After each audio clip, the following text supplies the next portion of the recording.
मेरे मालिक जिस कैबिन में बैठे थे, उसके पीछे खड़ी गाड़ी को मैं साफ कर रहा था कि तभी मैंने देखा कि वो रो रहे थे।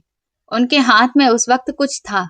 ये देखकर मैं हैरान हुआ और उत्सुक भी कि आखिर उनके हाथ में क्या है। लेकिन जैसे ही मैंने आगे बढ़कर उनके हाथ की उस चीज को देखा तो मेरे रोंगटे खड़े हो गए।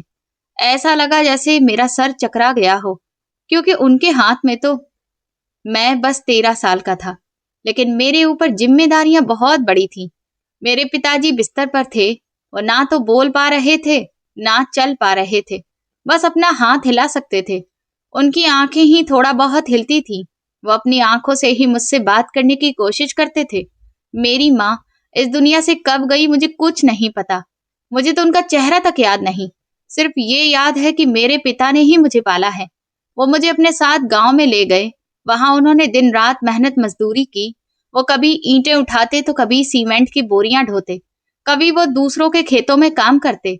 उनके हाथों पर लगे हुए जख्म और उनकी फटी हुई एड़ियां बताती थीं कि उन्होंने कितनी मुश्किल जिंदगी गुजारी थी।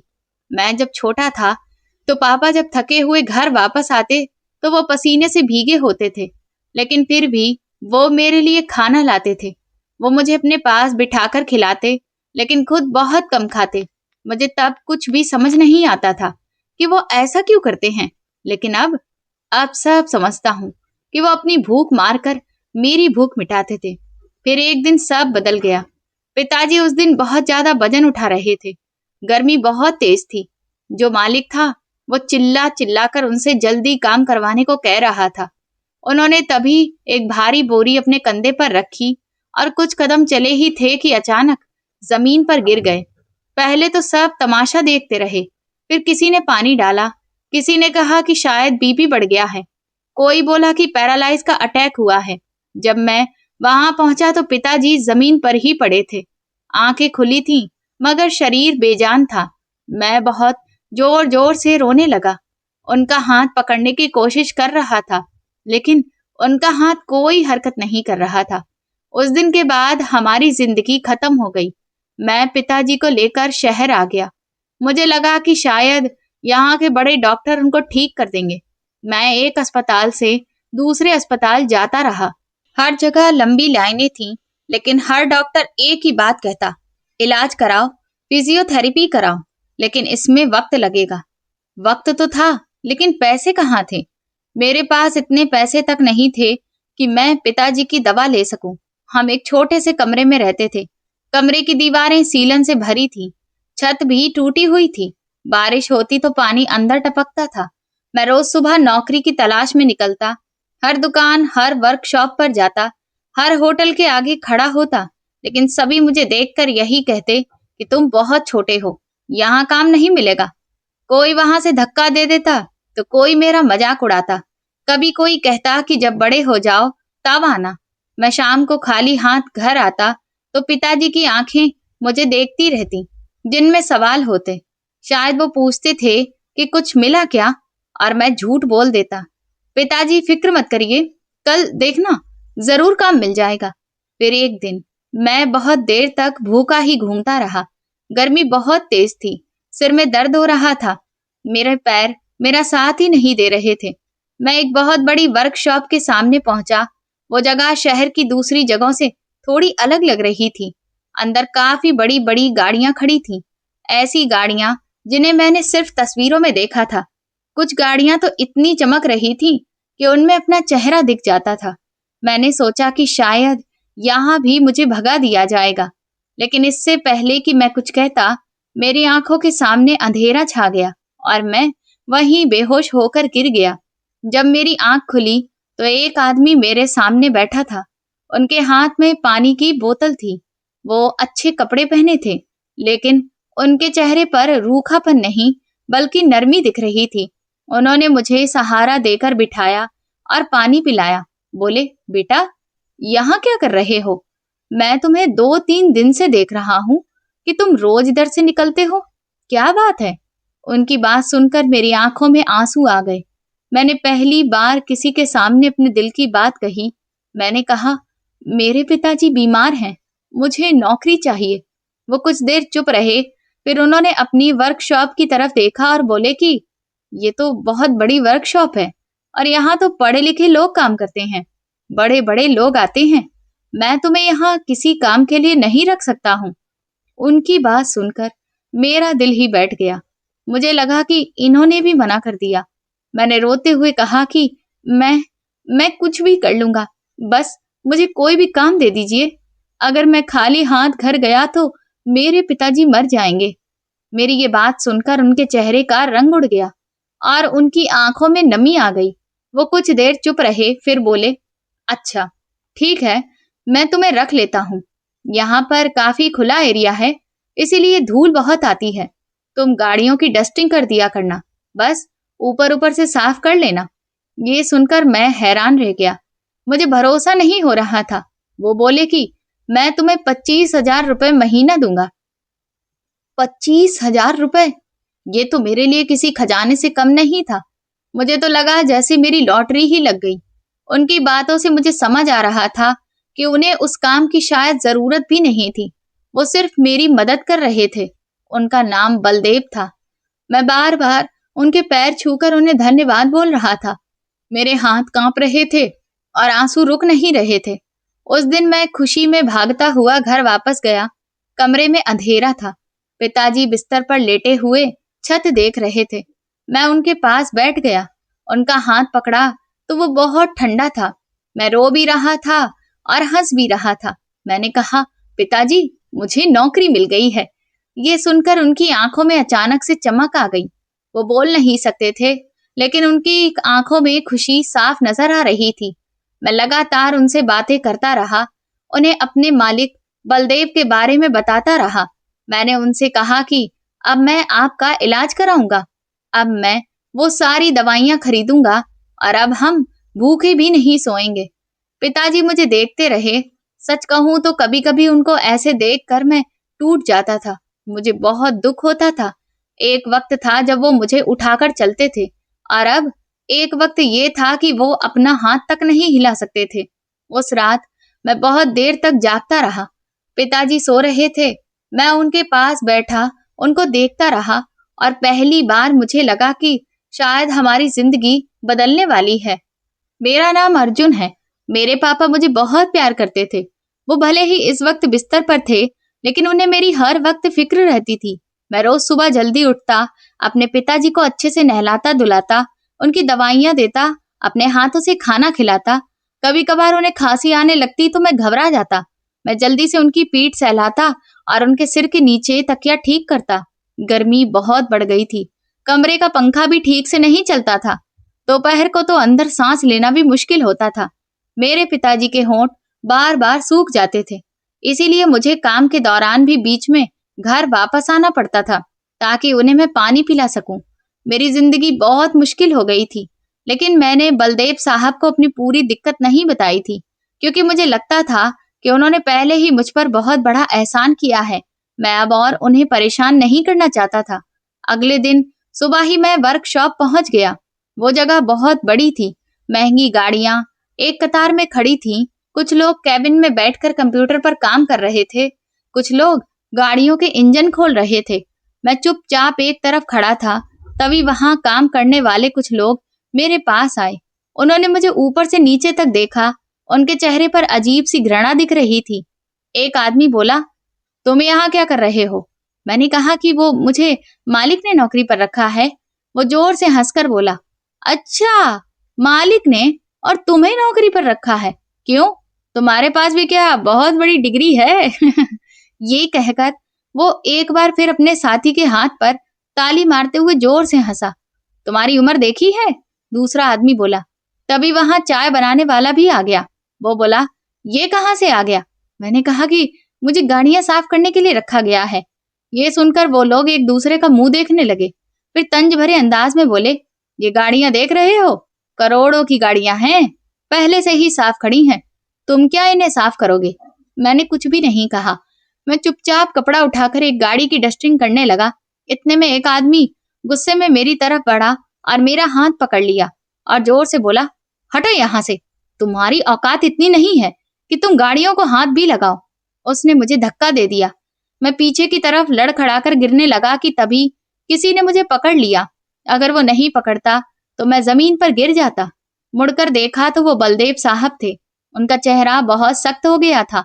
वो लोग उन्हें देखकर घबरा गए। एक आदमी जल्दी से बोला, ये बच्चा झूठ बोल रहा है। ये हमारा वक्त बर्बाद कर रहा था, इसीलिए हम बस इसे ऐसे हटा रहे थे। बलदेव जी ने गुस्से से कहा, अगर तुम इसको हटा भी रहे थे तो ये कौन सा तरीका है? क्या ऐसे किसी को धक्का दिया जाता है? और दूसरी बात ये है कि पहले मुझसे पूछ तो लेते, मैंने इसको नौकरी पर रखा है। ये सुनकर सब चुप हो गए। किसी के चेहरे पर हैरानी थी तो किसी के चेहरे पर नाराजगी। बलदेव जी ने सबकी तरफ देखते हुए कहा कि ये यहाँ काम करेगा, दोपहर का खाना भी यहीं खाएगा और इसको भी बाकी सबके साथ चाय दी जाएगी। तुम लोगों में से कोई भी इसके साथ बदतमीजी नहीं करेगा, कोई भी अपना पर्सनल काम इससे नहीं करवाएगा। ये नहीं है कि ये फाइल उठाकर लाओ, चाय लेकर आओ। मैंने इसे तुम लोगों की सेवा के लिए नहीं रखा है। ये सुनकर वर्कशॉप में सन्नाटा पसर गया। बलदेव साहब वहां से चले गए, लेकिन उनके जाते ही सब लोगों की नजरें बदल गईं। अब मुझे अजीब अंदाज में सब देख रहे थे, जैसे कि मैं वहां का हिस्सा नहीं था, जैसे मैं कोई गलत इंसान हूँ जो गलत जगह आ गया हूँ। मैं चुपचाप अपना काम करता रहा, कपड़ा हाथ में पकड़कर गाड़ियां साफ करता रहा। दिल में बार बार ख्याल आता कि काश वो लोग मेरे साथ दोस्ती कर लें, क्योंकि मुझे रोज आखिर काम तो उन्हीं लोगों के साथ ही करना था। मैं वहां अकेला था, मुझे भी किसी अपने की जरूरत थी, लेकिन ऐसा नहीं हुआ। उनके चेहरे पर हर वक्त मेरे लिए अजीब सी नफरत दिखती थी। वो आपस में खूब हंसते बोलते थे, लेकिन जैसे ही मैं पास जाता तो चुप हो जाते थे। कभी कभी मुझे देखकर मुस्कुराते थे, लेकिन उसमें मेरा मजाक उड़ाने वाला भाव छुपा होता था। फिर भी मैं चुप था, क्योंकि मुझे नौकरी चाहिए थी। मेरे पिताजी घर पर मेरा इंतजार कर रहे होते थे, और ये सब कुछ बर्दाश्त करने के अलावा मेरे पास और कोई दूसरा रास्ता नहीं था। पूरे महीने मैंने दिल लगाकर खूब अच्छे से काम किया। मैं सुबह सबसे पहले वर्कशॉप पहुंचता था और सबके जाने के बाद ही जाता था। मैं हर गाड़ी को बहुत सावधानी से साफ करता था। मुझे डर लगता था कि कहीं मुझे कोई गलती ना हो जाए। कभी कपड़ा बार बार झाड़ता, कभी गाड़ी के शीशों पर पानी के छींटे मारकर निशान साफ करता। वहां खड़ी गाड़ियां मेरे लिए किसी सपने जैसी थीं। कभी कभी मैं उन चमकती हुई गाड़ियों में अपना चेहरा देखता तो मुझे अपनी हालत याद आ जाती। जगह जगह से फटे हुए कपड़े, ये सूखी हुई शक्ल, थकी हुई कमजोर पीली आंखें, लेकिन फिर भी मैं खुश था, क्योंकि मेरे पास काम था और घर में मेरे पिताजी जो मेरा इंतजार करते थे। महीना खत्म हुआ तो वर्कशॉप में सब लोग सैलरी लेने के लिए खड़े थे। हर कोई खुश नजर आ रहा था। कई लोगों ने पहले ही सोच रखा था कि वो कहाँ पैसे खर्च करेंगे। कोई नए कपड़ों की बात कर रहा था तो कोई नया मोबाइल लेने की। मैं चुपचाप एक तरफ खड़ा था। दिल की धड़कन तेज थी। फिर बलदेव जी ने मुझे बुलाया।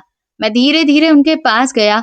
उन्होंने दराज खोली और पैसे निकाल कर मेरे हाथ में रख दिए, जिन्हें देखकर मेरे हाथ कांप गए। मैंने जिंदगी में कभी एक साथ इतने पैसे नहीं देखे थे। मेरे लिए वो सिर्फ नोट नहीं थे, मेरे पिताजी की दवाइयां थीं, उनकी उम्मीदें थीं, हमारी भूख का इलाज था। मैं पैसे गिन भी नहीं पा रहा था। मेरी आंखों में आंसू आ गए थे। उधर बाकी लड़के भी हमें देख रहे थे। उनके चेहरे पर अजीब सा भाव था। शायद वो सोच रहे थे कि मेरी और उनकी सैलरी में ज्यादा फर्क नहीं था, और उनके हिसाब से मैं उस आधी सैलरी का भी हकदार नहीं था। लेकिन उस वक्त मुझे किसी की नहीं पड़ी थी। मैं बस अपने पिता के बारे में सोच रहा था। तभी बलदेव साहब ने 5,000 रुपए निकाल कर मेरी तरफ बढ़ा दिए। ये देखकर मैं घबरा गया। मैंने तुरंत कहा, साहब, इसकी जरूरत नहीं है, आपने तो पहले ही मुझे बहुत पैसे दे दिए। वो धीरे से मुस्कुराए और बोले, तुमने बोला था ना कि तुम्हारे पिताजी बीमार हैं, उनके लिए तुम कुछ फल फ्रूट ले जाना चाहते हो। उनकी बात सुनकर मैंने नजरें झुका ली और धीरे से कहा, ठीक है साहब। मैं जब वहां से निकला तो बहुत खुश था। रास्ते भर मैं सोचता रहा कि पिताजी को आज मैं क्या क्या खिलाऊंगा, कौन सा फल उनके लिए अच्छा होगा। मैं बाजार गया, बहुत देर तक दुकानों के सामने खड़ा रहा। फिर मैंने केले, सेब और चीकू लिए ताकि पिताजी के पेट पर ज्यादा बोझ न पड़े। मैं रास्ते भर खुश रहा। मुझे लग रहा था जैसे जिंदगी कुछ तो बेहतर हो रही है। लेकिन जब घर पहुंचा तो मेरे कदम रुक गए। दरवाजा आधा खुला था और अंदर सन्नाटा था, एक अजीब सा सन्नाटा। मेरे हाथों से फलों वाला थैला छूटकर जमीन पर गिरा। फल लुढ़क कर इधर उधर कोने में चले गए। पिताजी बिस्तर पर लेटे थे, बिल्कुल चुपचाप। उनकी आंखें बंद थीं और चेहरे पर अजीब सा सुकून था। मैं दौड़कर उनके पास पहुंचा, उनके हाथ पकड़े तो वो ठंडे हो चुके थे। ये देखकर मेरे शरीर से जैसे जान निकल गई। मैं जोर जोर से रोने लगा। मैं उन्हें हिलाता रहा, पिताजी पिताजी कहकर पुकारता रहा। उठ जाइए, देखिए मैं आ गया हूँ, आपके लिए आज मैं फल भी लाया था। पर वो नहीं उठे। पता नहीं न जाने कौन से वक्त में उनकी सांस रुक गई। ना जाने कितनी देर तक वो यूं ही अकेले पड़े रहे। बीते कई सालों से वो इस बिस्तर पर भयंकर पीड़ा में पड़े थे और अब वो इस पीड़ा से छुटकारा पाकर चले गए। मेरी चीख सुनकर मोहल्ले वाले भी आ गए। लोग जमा हो गए। कोई मुझे पकड़कर एक तरफ बिठा रहा था, कोई कहता कि भगवान ने उन्हें मुक्ति दे दी। उस दिन कम से कम लोगों ने कुछ तो दया दिखाई। उन्होंने मेरे पिता के अंतिम संस्कार में मेरी मदद की, वरना पहले तो कोई हमें पूछता भी नहीं था। उस दिन मैं जो पैसे अपने पिता की दवाइयों और खाने के लिए लेकर आया था, वो सारे उनके अंतिम संस्कार में लग गए। मैं चुपचाप सब देखता रहा। मुझे लग रहा था जैसे मेरी जिंदगी खाली हो गई, जैसे अब मेरा इस दुनिया में कुछ नहीं बचा। अंतिम क्रिया के बाद जब सब लोग वापस चले गए तो घर पहले से भी ज्यादा सुनसान हो गया। वो बिस्तर खाली पड़ा था जहां पिताजी इतने साल से लेटे रहे थे। वो गिलास भी वहीं रखा था जिससे मैं उनको पानी पिलाता था। उनकी दवाइयां एक कोने में रखी थी। मैं 2 दिन तक घर में अकेला बैठा रोता रहा, ना किसी से बात की, ना कहीं गया। कभी पिताजी का तकिया सीने से लगा लेता तो कभी उनके बिस्तर पर बैठ जाता। मुझे भरोसा ही नहीं हो रहा था कि वो चले गए हैं। फिर तीसरे दिन मैंने खुद को संभाला, मुंह धोया और चुपचाप काम पर चला गया। वर्कशॉप पहले की तरह ही चल रही थी। लोग हंस रहे थे, गाड़ियां अंदर बाहर आ जा रही थी। इस दुनिया को जैसे कोई फर्क ही नहीं पड़ा। मैं सिर झुकाकर अंदर गया तो बलदेव साहब ने मुझे देखा। वो नॉर्मल अंदाज में बोले, अर्जुन क्या बात है, सैलरी लेकर क्या घूमने फिरने चले गए थे जो तुम 3-4 दिन के बाद आए हो? उन्होंने ये बात मुझसे मजाक में कही थी। उन्हें सच्चाई का पता नहीं था। मैंने तुरंत अपनी नजर झुका ली। ऐसा लगा जैसे मेरे गले में कुछ अटक रहा हो। फिर मैंने धीरे से कहा, नहीं मालिक, बस थोड़ा सा काम था। वो बोले, चलो ठीक है, अपना काम करो। मैं चुपचाप कपड़ा उठाकर गाड़ी साफ करने लगा। मैं भला उन्हें क्या बताता? अगर मैं एक शब्द बोलता तो शायद वहीं रोना शुरू कर देता। पिताजी का जिक्र करते ही मेरा दिल टूट जाता था। इसीलिए मैं चुप रहा और अपने काम में लगा रहा। अब मैं जब घर वापस आता तो घर में कोई नहीं होता। पहले जब दरवाजा खोलता था तो पिताजी की खांसी की आवाज सुनाई देती थी। कभी उनकी आंखें मेरी तरफ उठती थीं, कभी मुझे देखकर हल्की आवाजें निकालने की कोशिश करते थे। लेकिन अब बिल्कुल सन्नाटा था, जो मेरे दिल को डरा देता था। दोपहर का खाना तो मैं वर्कशॉप में ही खा लिया करता था, लेकिन रात का घर में खाता था। पर जब घर आता तो सीधा जमीन पर बैठ जाता। कभी पंखे को घूरता तो कभी दीवारों को देखता और फिर थक कर सो जाता। कभी कभी पिताजी के बिस्तर पर भी जाकर लेट जाता। कई बार नींद में ऐसा महसूस होता जैसे पिताजी यहीं कहीं मौजूद हैं। घर में उनकी ज्यादा चीजें नहीं थी, बस कुछ पुराने कपड़े, एक टूटा हुआ बक्सा, कुछ पुरानी दवाइयां और उनके जवानी के समय की कुछ चीजें थी। मैं अक्सर उन चीजों को निकाल कर बैठ जाता। कभी उनकी पुरानी चप्पलों को देखता तो कभी उनके पुराने कोट को हाथ में ले लेता। मेरे दिल में अब एक अजीब सा दर्द उठता था। मैं सोचता था कि मेरी जिंदगी का भला मकसद ही क्या रह गया है। मैं ये जो कुछ भी कर रहा था सिर्फ अपने पिताजी के लिए ही कर रहा था। मैंने सोचा था कि मैं मेहनत करूंगा, पैसे जमा करूंगा और फिर अपने पिताजी की फिजियोथेरेपी कराऊंगा। डॉक्टर ने मुझसे कहा था कि अभी भी काफी उम्मीद है। अगर इलाज चलता रहा तो शायद वो एक दिन एक बार फिर से अपने पैरों पर खड़े हो जाएंगे। मैंने सोचा था जिस दिन पिताजी चलेंगे उस दिन मैं सबसे ज्यादा खुश होऊंगा और मेरे दिल में सुकून भर जाएगा। मेरे पिताजी भी नॉर्मल जिंदगी गुजारेंगे, लेकिन ऐसा कुछ भी नहीं हुआ। वो मुझे अकेला छोड़कर चले गए।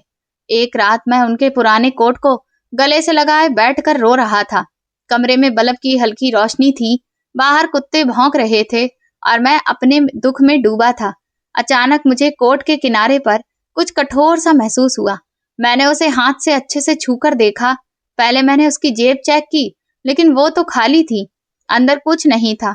फिर ध्यान से देखा तो पता चला कि जेब के अंदर का कपड़ा फट गया था और वो चीज शायद अंदर ही अंदर कपड़े की परत में चली गई थी। मैंने तुरंत कैंची उठाई और बहुत ही सावधानी से कपड़े को हल्का सा काटा। मैं उस कोट को खराब नहीं करना चाहता था, क्योंकि अब पिताजी की हर चीज मेरे लिए उनकी खास निशानी थी। मेरे हाथ कांप रहे थे। काफी देर के बाद मैं वो चीज बाहर निकाल पाया। उसे देखकर मैं हैरान रह गया, क्योंकि वो एक तस्वीर थी, बहुत पुरानी तस्वीर, जैसे कि बरसों पुराने जमाने की हो। तस्वीर के रंग भी काफी फीके पड़ चुके थे और जिस जगह पर वो बनी थी वो भी काफी पुराना और मुरझाया हुआ था। तस्वीर में एक बच्चा था। उसके कंधे पर किसी दूसरे बच्चे का बाजू रखा था, लेकिन दूसरा बच्चा तस्वीर में पूरा नहीं दिख रहा था। तस्वीर बीच में से आधी की गई थी। मैं काफी देर तक ध्यान से उसे देखता रहा।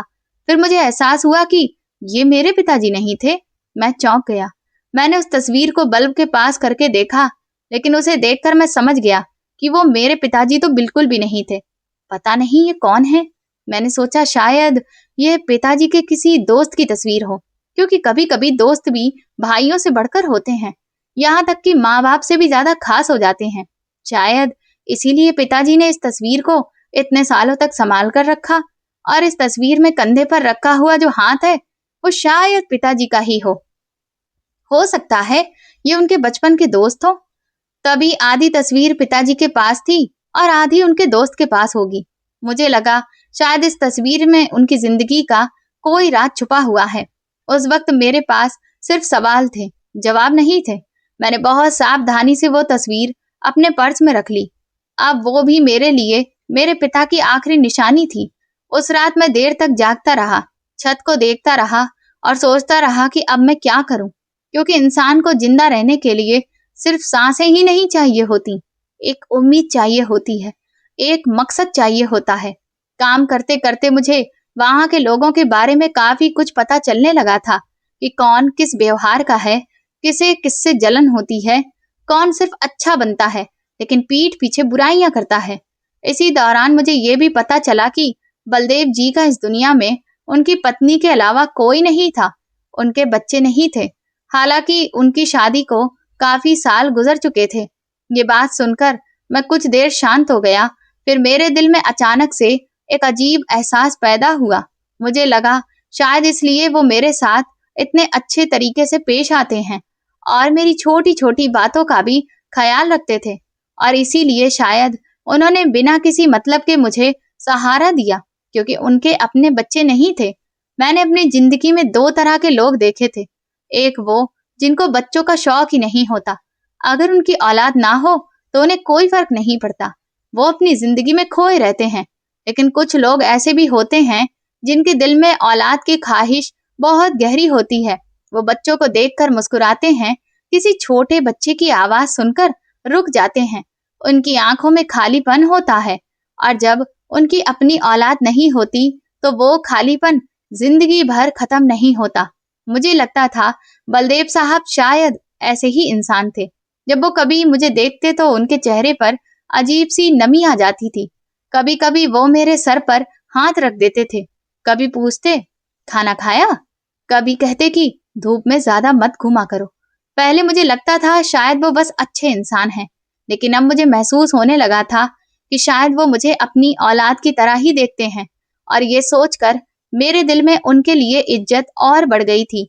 दूसरी तरफ मैं अपनी जिंदगी को देखता। मैं एक गरीब पिता का बेटा था। मेरे पिता के पास ना तो बड़ा घर था, ना गाड़ी, ना पैसा, ना कोई बड़ा नाम।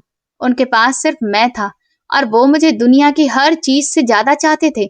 मैं सोचता अगर मेरे पिता भी बलदेव साहब जैसे अमीर आदमी होते तो शायद मेरी जिंदगी अलग होती। मैं भी किसी बड़े स्कूल में पढ़ता, अच्छे कपड़े पहनता, मुझे भी ना तो भूख बर्दाश्त करनी पड़ती और ना ही बेइज्जती का सामना करना पड़ता। पर मैं सोचता कि बलदेव साहब के पास तो सब कुछ था, बड़ी वर्कशॉप, करोड़ों की गाड़ियां, पैसा, इज्जत, लेकिन औलाद नहीं थी। और मेरे पिताजी के पास कुछ भी नहीं था, बस मैं था। तब मुझे पहली बार एहसास हुआ कि इंसान चाहे कितना भी अमीर क्यों ना हो, अगर उसकी जिंदगी में कोई अपना नहीं है तो उसके दिल में कहीं ना कहीं एक खाली जगह रह ही जाती है। एक दिन आसमान पर काले बादल छाए थे, बारिश होने वाली थी, हवा में मिट्टी की खुशबू फैली थी और वर्कशॉप में सब अपने अपने कामों में व्यस्त थे। कोई गाड़ी के नीचे लेटकर काम कर रहा था, कोई कंप्यूटर पर हिसाब किताब देख रहा था और मैं गाड़ियों की डस्टिंग कर रहा था। तभी मेरी नजर शीशे वाले कमरे पर पड़ी। बलदेव जी फिर से अकेले बैठे थे। उनकी नजरें झुकी थीं, चेहरा खामोश था और हाथ में कोई छोटी सी चीज थी। मैं दूर से ही समझ गया कि वो फिर से रो रहे हैं। उनकी आदत थी, जब भी वो अकेले होते तो उस चीज को हाथ में लेकर देर तक देखते रहते थे। फिर उनकी आंखों से आंसू बहने लगे। उस दिन उनके पीछे एक बड़ी काली गाड़ी खड़ी थी। मैं उस गाड़ी की सफाई करने लगा ताकि काम भी करता रहूं और उनके पास भी रह सकूं। बारिश की हल्की हल्की बूंदें शीशे पर गिरने लगीं। वर्कशॉप की छत पर पानी टपकने की आवाज सुनाई दे रही थी। मैं गाड़ी के शीशे साफ करते करते रुक गया। मेरी नजर उनकी हथेली पर पड़ी तो देखा कि वो तस्वीर बिल्कुल वही तस्वीर थी जो मुझे पिताजी के पुराने कोट से मिली थी। मेरे हाथ से कपड़ा नीचे गिर गया। फर्क सिर्फ इतना था कि उनके पास तस्वीर का दूसरा हिस्सा था और उस तस्वीर में जो बच्चा खड़ा था उसकी शक्ल बिल्कुल मेरे पिताजी जैसी थी। मेरा दिल जोर जोर से धड़कने लगा। मेरे कानों में जैसे शोर बंद होने लगा। मैं कुछ पल वहीं खड़ा रहा, फिर न जाने क्यों मेरे कदम खुद उनकी तरफ बढ़ने लगे।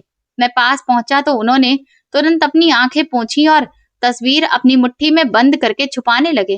फिर थोड़ा सख्त होकर बोले, तुम्हें इजाजत लेकर ही मेरे पास आना चाहिए था। मैं घबरा गया।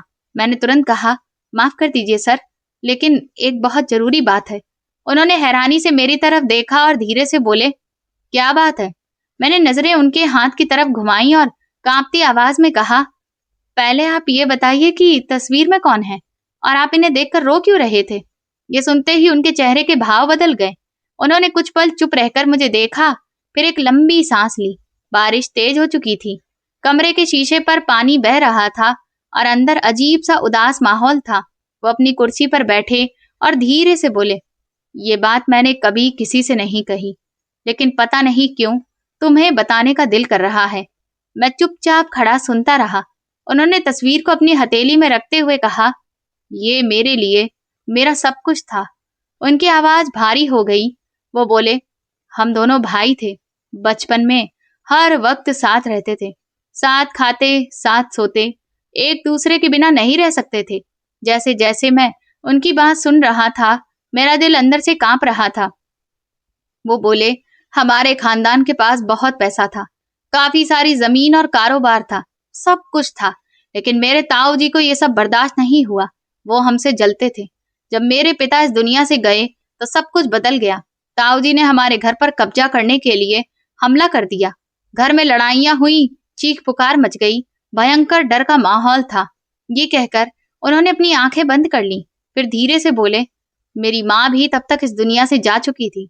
हम दोनों बहुत छोटे थे।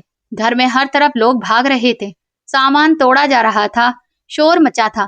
फिर किसी ने हम दोनों को पुराने ईंट भट्टे के पास बने बड़े तंदूर वाले कमरे में बंद कर दिया ताकि आग और धुएं से हम वहीं मर जाएं। लेकिन अंदर एक छोटा सा टूटा हुआ रोशनदान था। मैं अपने छोटे भाई को बचाने की कोशिश करता रहा। हम बहुत डरे हुए थे। तभी मैंने अपनी जेब से एक तस्वीर निकाली और मैंने अपने भाई से कहा कि अगर हम अलग हो गए तो एक दिन इसी फोटो से हम एक दूसरे को पहचानेंगे। तभी तंदूर में आग और धुआं बढ़ने लगा। मैंने जल्दी से उस फोटो को बीच से फाड़ दिया ताकि दोनों के पास उसका आधा हिस्सा रहे। एक हिस्से में मेरे छोटे भाई की तस्वीर थी और दूसरे हिस्से में मैंने अपनी तस्वीर का आधा हिस्सा उसे पकड़ा दिया और उसे उठाकर रोशनदान से बाहर धकेल दिया। बाहर बहुत तेज बारिश और अंधेरा था। उसके बाद मेरे छोटे भाई का कुछ भी पता नहीं चला और जब तंदूर में एकदम से धमाका हुआ तब तक मेरी बुआ और उनके पति वहां आ चुके थे और उन्होंने मुझे वहां से निकाल लिया। मैंने धीरे से कहा, तो इसका मतलब ये आपके भाई हैं? उन्होंने तस्वीर की तरफ प्यार से देखते हुए कहा, हाँ, ये मेरा भाई है। फिर वो बोले, क्यों, क्या हुआ? मैं चुप हो गया। मेरी आंखों से आंसू बहने लगे। उन्होंने दोबारा पूछा, तुम क्या कहना चाहते थे? क्या कोई जरूरी बात थी? मैंने नजरें झुका ली और कहा, कोई जरूरी बात नहीं थी। वो मुझे ध्यान से देखने लगे और बोले, मुझे लग रहा है कि तुम कुछ जरूर छुपा रहे हो। क्या तुम्हें पता है मेरा भाई कहाँ है? ये सुनते ही मेरी सांसें तेज चलने लगीं। फिर वो बोले, मैंने उसे बहुत ढूंढने की कोशिश की। मैं कई बार गांव वापस गया, ये सोचकर कि शायद वो कभी वहां लौटा हो, लेकिन ऐसा कभी नहीं हुआ। ना जाने वो कहाँ चला गया था। इतनी बड़ी दुनिया में मैं उसे कहाँ जाकर ढूंढता। उनकी आवाज में उस वक्त बरसों की थकान थी। मेरी आंखों से आंसू बह रहे थे, लेकिन मैं चुप था। भला मैं उनको क्या बताता कि जिस भाई को वो ढूंढ रहे थे, जिसके लिए रो रहे थे, वो तो अब इस दुनिया में ही नहीं था। वो मेरे पिताजी थे, और वो कुछ दिन पहले ही मुझे अकेला छोड़कर जा चुके थे। उस वक्त मेरा दिल चाहा कि मैं तुरंत उन्हें सब बता दूं। कहूं कि सर, आपके भाई ने अपनी जिंदगी बहुत तकलीफ में गुजारी है। वो आपको शायद हमेशा याद करते रहे, और इसीलिए तो उनके पास आपकी तस्वीर थी, और मैं उनका बेटा हूँ। यानी कि आप मेरे ताऊजी हैं। लेकिन पता नहीं क्यों मेरी जुबान बंद हो गई थी। शायद मैं डर गया था, शायद मुझे खुद भरोसा ही नहीं हो रहा था, शायद मैं इन सब चीजों को समझ ही नहीं पा रहा था। मैंने जल्दी से अपने आंसू पोंछे और बाहर निकल गया। बारिश अभी भी हो रही थी। मैं सड़क पर चल रहा था और कपड़े भीग रहे थे। लोग गाड़ियों में गुजर रहे थे, लेकिन मुझे कुछ महसूस नहीं हो रहा था। मेरे दिमाग में सिर्फ एक ही बात गूंज रही थी कि बलदेव साहब मेरे ताऊ हैं, और वो आज भी अपने भाई को ढूंढ रहे हैं, जिस भाई को वो बरसों पहले खो चुके थे। मैंने न जाने क्या सोचकर उन्हें नहीं बताया। शायद ये सोचकर कि अगर उन्हें पता चलता तो दुख होता। इससे बेहतर तो यही है कि वो इस बात से अनजान ही रहें। कम से कम ऐसे उन्हें ये भ्रम तो रहेगा कि चलो, उनका भाई कहीं तो होंगे, जिंदा होंगे, रह रहे होंगे। हो सकता है उनकी फैमिली हो, बच्चे हों, और वो अपनी जिंदगी में खुश हो। भला बुरी खबर कौन सुनना चाहता है? इसीलिए मैंने कुछ नहीं कहा। और अगर मैं बोल भी देता कि मैं उनका भतीजा हूं, तो क्या ही हो जाता? अगर मेरी जिंदगी में कुछ बदल भी जाता, तो भी मेरे दुख में कोई कमी तो नहीं होने वाली थी। या शायद उस वक्त मेरी समझ इतनी कम थी कि मैं इन सब चीजों को समझ नहीं पा रहा था कि मुझे तुरंत उन्हें बता देना चाहिए था। मैं बहुत घबरा गया था। जिस तरह से दोनों भाइयों ने एक दूसरे की तस्वीर इतने सालों तक संभाल कर रखी, उससे पता चलता था कि दोनों में कितना प्यार था। अगर दोनों साथ मिल जाते, कभी अलग ना होते, तो शायद वो मिलकर पूरी दुनिया पर राज करते। लेकिन किस्मत के तो खेल ही अजीब हैं। अगले दिन जब मैं सुबह उठा, तो मैंने सुना कि बाहर से अचानक गाड़ियों की आवाजें आ रही हैं। पहले तो मैंने ज्यादा ध्यान नहीं दिया। मुझे लगा कि शायद किसी के यहाँ कोई फंक्शन हो रहा है। फिर मैंने दीवार पर लगी घड़ी की तरफ देखा, लेकिन इस वक्त तो काफी सुबह थी। मैंने हैरानी से खुद से सोचा कि भला सुबह सुबह किसके यहाँ फंक्शन हो सकता है, और इतनी सारी गाड़ियों की आवाजें क्यों आ रही हैं? मैं तुरंत भागकर बाहर पहुंचा, क्योंकि मुझे बहुत उत्सुकता हो रही थी। पिताजी के जाने के बाद मेरे अंदर जैसे हर चीज मर सी गई थी। मैं उठकर चुपचाप पानी पी रहा था, तभी दरवाजे पर दस्तक हुई। मैं धीरे धीरे चलता हुआ दरवाजे तक गया, और जैसे ही मैंने दरवाजा खोला, सामने का नजारा देखकर मेरी सांस रुक गई। मेरे घर के सामने एक दो नहीं बल्कि 14-15 बड़ी बड़ी गाड़ियां खड़ी थी। सारी गाड़ियां लंबी कतार में थीं, और उन पर सूरज की रोशनी चमक रही थी। किसी के शीशे काले थे, तो कोई फॉर्च्यूनर थी, तो कोई दूसरी महंगी गाड़ी। मेरा छोटा सा घर उन बड़ी बड़ी गाड़ियों के सामने और भी छोटा लग रहा था। मैं हैरानी से उन्हें देखे जा रहा था। पूरा मोहल्ला जाग गया था, और लोग अपने अपने घरों से बाहर आ गए थे। कोई छत से झांक रहा था, तो कोई अपने दरवाजे और खिड़की से। बच्चे सड़क पर जमा होने लगे। सब हैरान थे कि इतनी बड़ी गाड़ियां गरीब इलाके में क्यों आई हैं। फिर सामने खड़ी काले रंग की गाड़ी का दरवाजा खुला, और उसमें से बलदेव साहब बाहर निकले। उनके चेहरे पर अजीब सा सुकून था, और बेचैनी भी। वो धीरे धीरे मेरी तरफ बढ़े। इस वक्त साइड वाली गाड़ियों के पास खड़े लोग हरकत में आए, और अचानक उन्होंने मेरे ऊपर फूलों की बारिश कर दी। गुलाब की पंखुड़ियां हवा में बिखरने लगी। पूरा रास्ता फूलों से भर गया। मैं दंग खड़ा था। मुझे लगा कि मैं सपना देख रहा हूँ। शायद अभी मेरी आंख खुलेगी और सब खत्म हो जाएगा। लेकिन यह सपना नहीं था। फूल वाकई मेरे ऊपर गिर रहे थे, और बलदेव साहब सच में मेरी तरफ ही आ रहे थे। मेरा दिल बहुत तेज धड़कने लगा। मोहल्ले वाले वहीं जमा हो गए। सभी एक दूसरे से पूछ रहे थे कि ये क्या हो रहा है, और ये लोग कौन हैं? ये सब अर्जुन के घर पर क्यों आए हैं? बलदेव जी मेरे बिल्कुल पास आकर रुके। उन्होंने बहुत प्यार से मेरे सिर पर हाथ रखा, और तेज आवाज में बोले, तुम मेरे भतीजे हो, मेरे भतीजे। उनकी आवाज एकदम से कांप गई। वो दोबारा बोले, सुना तुम सबने, ये मेरा भतीजा है और आज मैं इसे पूरी इज्जत के साथ लेने आया हूँ। मोहल्ले वाले हैरान रह गए। वो लोग एक दूसरे का मुंह देखने लगे और कुछ की आंखें हैरत से बड़ी बड़ी हो गईं, क्योंकि बलदेव साहब को बहुत सारे लोग जानते थे। वो शहर के बड़े आदमियों में गिने जाते थे और वो आज इतने बड़े प्रोटोकॉल के साथ मेरे घर आए थे। मैं खुद हैरान खड़ा था और मेरे दिमाग में ये सवाल घूम रहा था कि उन्हें ये सब कुछ कैसे पता चल गया। मैंने तो उनसे कुछ भी नहीं कहा था। तभी उन्होंने अपनी जेब से वो तस्वीर निकाली जो मेरे पापा के पुराने कोट से निकली थी।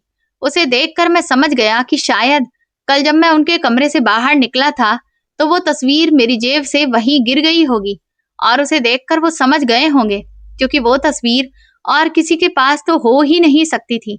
मेरी आंखें एकदम से भर गईं। तभी बलदेव साहब ने धीरे से पूछा, मेरा भाई कहाँ है? क्या वो अंदर है? ये सुनते ही मेरी आत्मा कांप गई और आंखों से आंसू बहने लगे।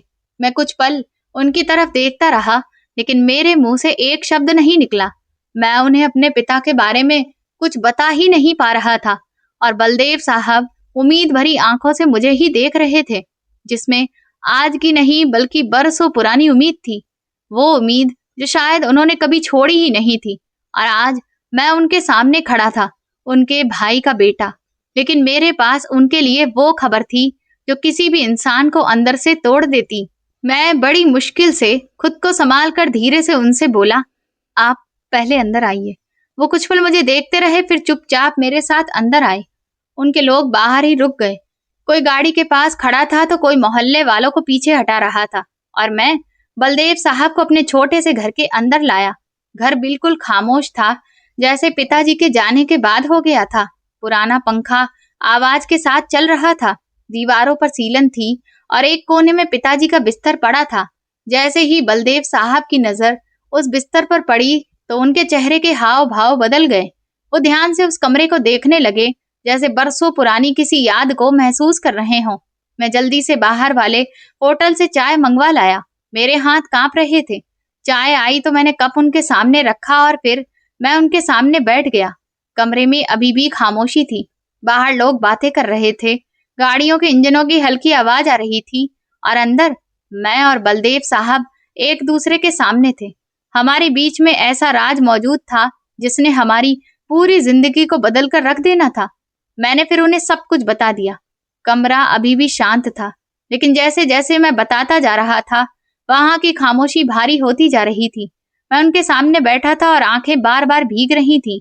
मैंने उन्हें सब बताया कि कैसे पिताजी इस दुनिया में नहीं रहे, हमारी जिंदगी कैसे गुजरी, माँ इस दुनिया से कैसे चली गई, फिर मैं किस तरह अकेला रह गया।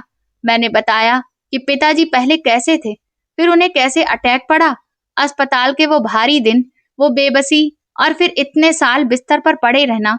मैं सब कुछ बहुत मुश्किल से बता रहा था, क्योंकि हर एक शब्द मुझे तोड़ रहा था। मैंने उन्हें बताया कि मैं कैसे काम ढूंढता रहा, हर जगह से मुझे लौटा दिया गया और जब मैं उस दिन गिरकर बेहोश हुआ था तब उन्होंने मुझे नौकरी दी। जैसे ही मैंने सब बताया उनके चेहरे पर दर्द उतर आया। उनके हाथ कांपने लगे थे और आंखें लाल हो गईं। फिर वो एकदम से रोने लगे। उनकी आवाज टूट रही थी। वो बार बार एक ही बात कहते रहे, मैं अपने भाई को कब से ढूंढ रहा था, काश तुम मुझे पहले बता देते तो कम से कम एक बार उससे मिल तो लेता। मैं चुप बैठा था और उन्हें देख रहा था। मेरे पास कहने को कुछ नहीं था। मैंने धीरे से कहा कि मुझे खुद कल ही पता चला। कुछ देर रोने के बाद उन्होंने मेरी तरफ देखा। उनकी आंखों में एक अजीब सा सुकून और दर्द दोनों थे। वो बोले, यही तो किस्मत है बेटा, लेकिन कम से कम इस किस्मत ने मुझे तुमसे तो मिला दिया। मैं तुम्हें नहीं ढूंढ रहा था, लेकिन तुम खुद मेरे सामने आ गए और जिसे मैं ढूंढ रहा था वो मुझे कभी नहीं मिलेगा। फिर उन्होंने अपना हाथ मेरी तरफ बढ़ाया और धीरे से बोले, चलो मेरे साथ चलो, मेरे साथ वहां भी कोई है जो तुम्हारा इंतजार कर रहा है। फिर वो एकदम खड़े हुए और बोले, अब से तुम मेरे भतीजे नहीं बल्कि मेरे बेटे हो। ये कहकर उन्होंने मुझे कसकर गले लगा लिया। मैं एकदम सदमे में था, जैसे मेरे शरीर में जान ही नहीं हो। एक तरफ पिताजी की याद थी और दूसरी तरफ ये नया रिश्ता। मैं कुछ समझ नहीं पा रहा था। बलदेव साहब ने जल्दी से गाड़ी निकलवाई। उनके वर्कर बाहर खड़े सब देख रहे थे। मोहल्ले वाले अभी भी वहीं जमा थे और बातें किए जा रहे थे कि ये लड़का कौन है, ये अचानक कहाँ जा रहा है? फिर हम गाड़ी में बैठ गए। गाड़ी धीरे धीरे मोहल्ले से बाहर निकलने लगी। मैं खिड़की से अपने घर को देख रहा था, जहाँ पिताजी ने आखिरी सांस ली थी। मैं उसे पीछे छोड़ रहा था। फिर जैसे जैसे गाड़ी शहर की सड़कों पर बढ़ रही थी, बड़ी बड़ी बिल्डिंग्स दिख रही थी और शहर की रोशनी नजर आ रही थी, पर मेरे अंदर खामोशी थी। बलदेव साहब बार बार मेरी तरफ देख रहे थे। उनकी आंखों में अभी भी नरमी थी, लेकिन चेहरे पर एक फैसला था, जैसे उन्होंने मेरी जिंदगी का रुख बदलने का फैसला कर लिया हो। वो सीधे मुझे अपने घर लेकर गए। गाड़ी बहुत बड़े घर के बाहर जाकर रुकी। घर क्या, वो एक बंगला था, जिस पर बड़ा सा लोहे का गेट था जो रिमोट से खुला। अंदर जाते ही सामने एक बड़ा सा गार्डन था, जहाँ ढेर सारे रंग बिरंगे फूल थे, मुलायम घास थी। एक तरफ फव्वारा चल रहा था। मैं सब हैरत से देख रहा था। मुझे ऐसा लग रहा था जैसे मैं किसी फिल्म का सेट देख रहा हूँ। गाड़ी रुकी तो पहले बलदेव साहब उतरे। फिर उन्होंने मुझे हाथ देकर बाहर निकाला। घर के दरवाजे पर एक औरत खड़ी थी। उनके चेहरे पर नमी थी, आंखों में खामोशी और प्यार था। ये उनकी पत्नी थी। जैसे ही मैं वहां पहुंचा, वो मेरे पास आई। उन्होंने मेरे सिर पर हाथ रखा और धीरे से कहा कि आज से तुम हमारे बेटे हो। मैं एक पल के लिए दंग रह गया। मुझे समझ नहीं आया कि मैं क्या बोलूं। फिर उन्होंने बलदेव साहब की तरफ देखा और बोली कि भगवान ने हमें औलाद इसीलिए नहीं दी थी, क्योंकि एक दिन उन्हें हमें इससे मिलवाना था। ये हमारे लिए हमारी औलाद जैसा ही है। उनकी आवाज में कोई दुख नहीं था, बस एक सुकून था, जैसे उन्होंने अपनी किस्मत को मान लिया हो। मैं चुप खड़ा था। दिल में अजीब सी खुशी और उदासी दोनों थी। पिताजी की यादें अभी भी मेरे अंदर थीं, लेकिन उस नए घर में मुझे पहली बार ऐसा लगा जैसे कोई मुझे अपना मिल गया हो। मुझे अलग से कमरा दिया गया, नया बिस्तर और सब कुछ साफ सुथरा था। एक छोटी सी बालकनी भी थी। मेरे कमरे की खिड़की से बाहर का गार्डन दिखता था। मैं काफी देर तक उस कमरे में खड़ा रहा। समझ नहीं आ रहा था कि ये सब क्या हो रहा है। यह हकीकत है या फिर कोई सपना। फिर धीरे धीरे मैं बैठ गया। कुछ दिन इसी तरह गुजर गए। मैं अभी भी वर्कशॉप जाता था, लेकिन अब मैं नौकर नहीं था, बल्कि वहां मैं मालिक के बेटे की तरह जाता था।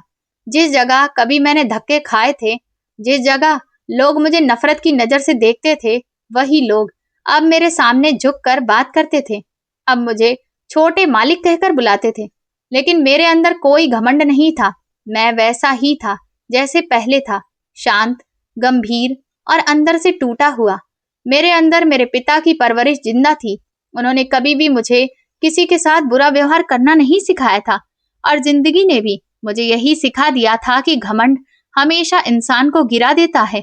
मैं कभी किसी से ऊंची आवाज में बात नहीं करता था, ना किसी को नीचा दिखाता था, जबकि अब मेरे पास सब कुछ था, घर, इज्जत, पैसा और अपनापन। लेकिन मेरे दिल में मेरे पिताजी की हर एक बात मौजूद थी। धीरे धीरे मैं अपनी जिंदगी में खुश महसूस करने लगा, क्योंकि अब मैं अकेला नहीं था। मुझे घर मिल गया था। मेरे पास अब रिश्ते थे, लेकिन ये भी सच है कि पिताजी की जगह कोई नहीं ले सकता। मैंने अपनी जिंदगी में कभी भी पढ़ाई लिखाई के बारे में नहीं सोचा, क्योंकि मैं तो बचपन से ही काम में लगा रहा। कभी पिताजी की दवाइयों के लिए भाग दौड़, तो कभी नौकरी की तलाश, फिर वर्कशॉप का काम। किताबें तो मेरे लिए जैसे अजनबी थी। मैंने तो स्कूल का मुंह तक नहीं देखा था। लेकिन उस नए घर में सब कुछ बदल गया। बलदेव जी और उनकी पत्नी ने मेरे लिए घर पर ही पढ़ाई का इंतजाम कर दिया। एक टीचर हर रोज आते थे और वो मुझे स्टडी रूम में बिठाकर पढ़ाते थे। शुरू शुरू में मुझे कुछ भी समझ में नहीं आता था। शब्द बिल्कुल अजनबी लगते थे, लेकिन फिर धीरे धीरे महीने बीते और मुझे सब समझ आने लगा। मैं वही पढ़ रहा था जो बड़े स्कूलों में पढ़ाया जाता था, लेकिन फर्क सिर्फ इतना था कि मैं उसे अपने घर में बैठकर सीख रहा था। जैसे जैसे मैंने अच्छे से पढ़ना लिखना सीखा, मेरे अंदर कॉन्फिडेंस आने लगा और समझ भी बढ़ने लगी। अब मैं जवान हो रहा था। मैं अपने ताऊ को बाबूजी और ताई को बड़ी माँ कहने लगा। वो लोग भी मुझे बेटे की तरह ही चाहते थे। घर में अब खालीपन नहीं था, बल्कि एक संपूर्ण परिवार जैसा माहौल था। मैं हमेशा उनकी हर एक छोटी छोटी जरूरत का पूरा ख्याल रखता था। उनके साथ बैठकर खाना खाता, उनकी बातें सुनता। मेरी बड़ी माँ अक्सर कहती थी कि तुमने हमारी जिंदगी को पूरा कर दिया। मैंने उनकी जिंदगी में औलाद का वो सुख लाने की कोशिश की जो शायद भगवान ने उन्हें देने में देर कर दी थी। पर मेरे दिल में हमेशा एक दर्द रहता था कि काश ये सब कुछ तब हो जाता जब मेरे पिताजी जिंदा थे। शायद तब मैं उनका इलाज करवा पाता। काश मुझे बाबूजी पहले ही मिल जाते तो आज मेरे पिताजी जिंदा होते। मुझे वो दिन याद आते थे जब मेरे पिताजी बिस्तर पर बेहोश पड़े रहते थे और मैं उन्हें पानी पिलाता था और नौकरी के लिए मारा मारा घूमता था। वो सब याद करके मेरा दिल बहुत भारी हो जाता था। बाबूजी की उम्र भी अब बढ़ रही थी, इसीलिए मैंने वर्कशॉप का काम पूरी तरह से अपने कंधों पर ले लिया था। अब वो कभी कभी ही वर्कशॉप आते थे। जब वो मुझे काम करते देखते तो उनकी आंखों में एक सुकून होता था। वो अक्सर कहते थे कि अब ये जगह तुम्हारे बगैर अधूरी है। लेकिन मैं हमेशा सोचता था कि मैं चाहे कितना भी आगे क्यों न बढ़ जाऊं, पर मैं अपने पिता से हमेशा कम ही रहूंगा। वो मेरे दिल के हर कोने में हमेशा जिंदा रहेंगे। एक दिन बाबूजी मेरे पास बैठे थे।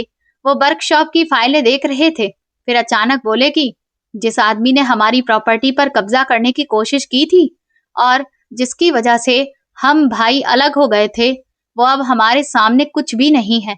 आज मेरे पास इतनी प्रॉपर्टी है कि जितनी उसने हमसे छीनी थी उतनी तो मैं दान में दे सकता हूँ। लेकिन सच ये है कि कुछ लोग बहुत बुरे होते हैं।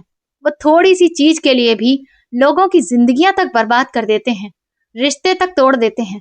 वो कहने लगे कि आज वो आदमी अपने कर्मों का अंजाम भुगत चुका है और उसके बच्चे भी उसके किए की सजा भुगत रहे हैं।